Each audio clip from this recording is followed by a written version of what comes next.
Shahzad, the BJP. First of all, let me set the record straight that it was Jawaharlal Nehru, and I quote, "It is with no joy in my heart that I commend these proposals of partition, but I have no doubt in my mind that this is the right course." Congress Working Committee 1947. The Congress accepts the scheme of partition as a means to end communal strife and to ensure peaceful transfer of power. Congress's support for Mountbatten Plan, 3rd June 1947.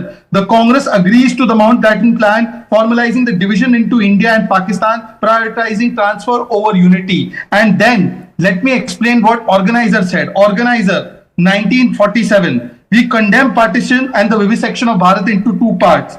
Veer Savarkarji, 1940. India is one nation, idea of two nations is a British ploy. So if anybody was in the position to stop partition and to avoid partition, it was Congress. But Congress wanted to partition India, and Congress and Jinnah partition India. And therefore, to now say that Hemanta is Jinnah, Hemanta is Assamia, but Pakistani Mia is Mr. Gaurav Gogoi. Let me answer why Gaurav Gogoi has raised this question. There are 5 questions that Mr. Hemanta Biswa Sarma has asked of Gaurav Gogoi based on certain evidences. That Gaurav Gogoi's wife, who's a British national, continued to get money from Pakistani ISI-sponsored agency even after her marriage to Gaurav Gogoi. Why did he disclose it? Why he went to Pakistan and he did not tell where he has gone, and in fact he was allowed to even visit Rawalpindi as per his own admission. Thirdly, when this money was coming in, Gaurav Gogoi was asking questions about national security and a confidential report was handed over to a Pakistani ISI agent. Fourthly, now the question is not about children or wife of Gaurav Gogoi.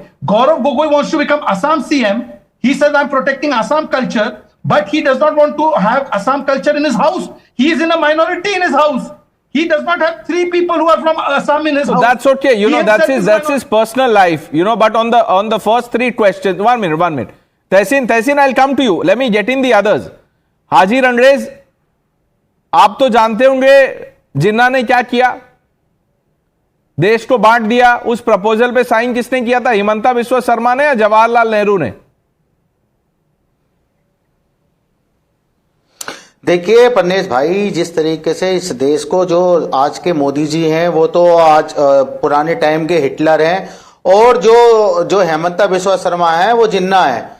जिन्ना ने भी देश को बांटने का काम किया था और वो अब राज्य को बांटने का काम कर रहे हैं. हेमंता बिस्वा शर्मा लगातार मुसलमानों को निशाना बनाने का काम कर रहे हैं, मगर देश का सुप्रीम कोर्ट संज्ञान ही नहीं ले रहा, ना पार्टी संज्ञान ले रही. किस तरीके से मुसलमानों को लगातार टारगेट करने का काम हेमंता बिस्वा शर्मा और भाजपा के कई सारे मुख्यमंत्री, लगातार उनकी पब्लिसिटी इसी वजह से बन रही है और इसी वजह से वो सीट पर बैठे हुए हैं कि वो लगातार मुसलमानों से नफरत की बात कर रहे हैं.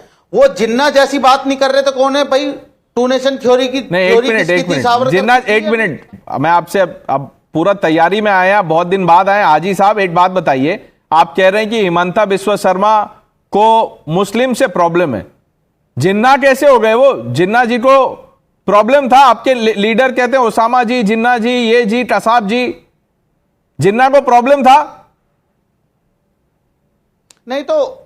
नहीं तो क्या? देखिए मैं क्या कह रहा हूं, मैं आज की बात पे बात रख रहा हूं, और हमारे जो गौरव गोगोई साहब ने जो कहा है उन्होंने बिल्कुल सही कहा है. जिन्ना ने देश का बंटवारा कर दिया था, पाकिस्तान और हिंदुस्तान बट गए थे. देश का बंटवारा जो नहीं, देश का बंटवारा जो किया उस पर दस्तखत किसने किया?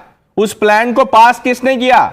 उस समय थे क्या 1947 में हिमंता बिस्वा शर्मा नहीं थे, जवाहरलाल नेहरू थे. आप भी नहीं होंगे, लेकिन पढ़ा तो होगा आपने. आप सुनिए पन्नेस भाई, मैं कह रहा हूं अभी तो पेट में दर्द बहुत हो जाता अगर पाकिस्तान भी हिंदुस्तान में होता और बांग्लादेश भी अगर हिंदुस्तान में होता. तो जो यहाँ के कट्टरपंथी और चरमपंथी लोग हैं जो हमारी टीवी डिबेट्स में बैठे हैं, जिनकी दुकान चलती है इसी बात से कि हिंदू मुसलमान डिबेट हो, और वो आकर यहाँ पर अपना